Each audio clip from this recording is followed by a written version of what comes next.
qrammatik baxımdan cümlə üzvlərinə əlaqəli olmayan sözlər. Hələ ki, xitabı izah edirik. Xitab ələt sözüdür, xütbə sözündəndir, müraciət sözündəndir. Müraciət olunan şəxsi bildirən sözə və ya söz birləşməsinə xitab deyilir. Müraciət insana da ola bilər, qeyri-insani varlıqlara da ola bilər. Bəli, sən özünü yormaya olar. Yox, buradan görürəm də mən. Onu belə Burada ev var. söküb də belə papağa. Belə qəşəng. Çantaya nəyəsə. Belə qəşəng. Bir dərs boyu əlində belə saxlayırsan, əziyyətçi keçsin. Yox, belə qəşəngdir məndə. Doğrudan, özündə görsən orada, yaxşı. Olsun. Demək, uşaqlar, müraciət olunan şəxs dedikdə, elə bir ki, təkcə şəxs insan olaraq nəzərdə tutulmur. Yəni, müraciət olunan hər bir şey. İnsani varlıq da ola bilər, qeyri-insani varlıq da ola bilər, cansız varlıq da ola bilər. Məsələn, tutaq ki, cansız varlığa, Səməd Durğun deyir ki, yenə səni gördüm, Dilcan dərəsi. Dərəyə müraciət edir. Və yaxud, səndə çoxu tacir, tüccar gizlədim, sənsə nəzər birində sirdaşım dağlar. Koroğlu dağlara müraciət edir. Görürsünüz? Və yaxud, durnalara müraciət var. Nə bilim, cürbəcür, müxtəlif canlı və cansız varlıqlara müraciətlər var. Ona görə xitabın tərifində o şəxs sözü ki deyirik, təkcə insan nəzərdə tutulmur da, istənilən varlıqlar nəzərdə tutula bilər. Şunlar, xitablar quruluşda sadə olar və mürəkkəb olar. Sadə xitablar sözlə ifadə olunan xitablardır, sözlə. Söz birləşməsi ilə ifadə olunan xitablar isə mürəkkəb xitablardır. Sözlə ifadə olunan xitablarla hansı ola bilər? İsim ola bilər, sifət xitabın ifadə vasitəsi ola bilər. Niyə olmur ki? Qoca, körpə, gənc, gənclər, gələcək sizin əlinizdədir. Deyirik, gənc sifətdir də, elə deyil. Deyirik ki, gənclər, gələcək sizin əlinizdədir, sifət də ola bilər də.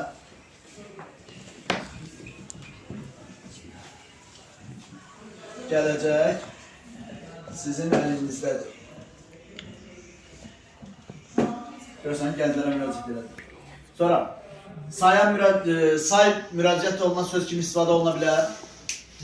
Say. Olar. Olar da. 5-cilər, 10-cular, 11-cilər. Tez-tez sizə deyilən söz. 11-cilər. İmtihana az qalır. Bəli. Ən böyük zərbə vuran söz. Ondan sonra, əvəzlik ola bilər. Necə? Hansı əvəzlik? Şəxs əvəzlikləri ola bilər. Necə? Şəxs əvəzlici xitab olur. Olmaz. Uşaqlar, əvəzliklər xitab ola bilər. Yaxşı. Ondan sonra, məstər xitab ola bilər. Oxumaq, yazmaq, bilmək, eşitmək. Olmur. Fe'li sifət ola bilər. Gecikənlər, bir də gecikməyin. Sizə tez-tez dediyim söz. Gecikənlər, bir də geciksəniz valideynlərinizə deyəcəm. Gecikənlər, fe'li sifətdir də, elə deyil. Yaxşı. Ona görə demək ki, fe'li sifət cümlədə xitab ola bilir, amma məstər xitab ola bilmir. Şunlar, xitab ismin adlı halında olan sözlər və söz birləşmələri ilə ifadə olunur da. Sizcə hansı cümlə üzvünə oxşayır bu? Mübtədaya oxşayır, bəli, mübtədaya oxşayır. Ona görə, amma xitabla mübtədanın arasında müəyyən fərqlər var da, yəqin ki. Nə fərqlər var? Vergül, məsələn. İntonasiya fərqi var, bir. Sonra, başqa nə fərqi var? Cümlə üzvü müstəqil cümlə üzvü olar. Bəli, mübtəda cümlə üzvüdür, suala cavab verir, xitab suala cavab verir. Sonra, xitablar qrammatik cəhətdən cümlə üzvlərinə əlaqələnmir də, amma məna baxımından mütləq əlaqələnir. Cümlədə elə bir söz, elə bir ifadə ola bilməz ki, o cümlədə başqa sözlərlə məna baxımından əlaqələnməsin. Mütləq məna baxımından əlaqələnmə var. Qrammatik baxımından əlaqələnmir. Bu qrammatik baxımdan əlaqələnməni biz necə adlandırırıq? Əlaqən ad nə idi? Uzlaşmadır. Yox, Sintaktik əlaqə.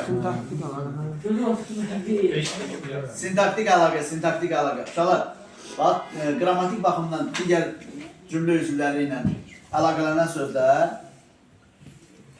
iki cür əlaqələnirlər də, həm məna baxımından əlaqələnirlər, həm də qrammatik baxımından əlaqələnirlər. Xitab qrammatik baxımından əlaqələnmir. İndi bildik ki, uşaqlar, xitabın ifadə vasitələri hansılar oldu? İsim ola bilər, isim. İlkin isim ola bilər, xitabın ifadə vasitəsi.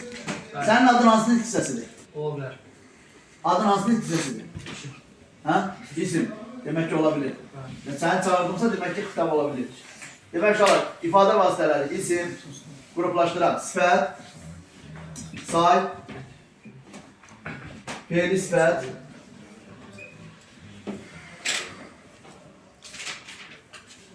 Bunlar oldu sadə ismin ifadə, sadə xitabın ifadə vasitələri.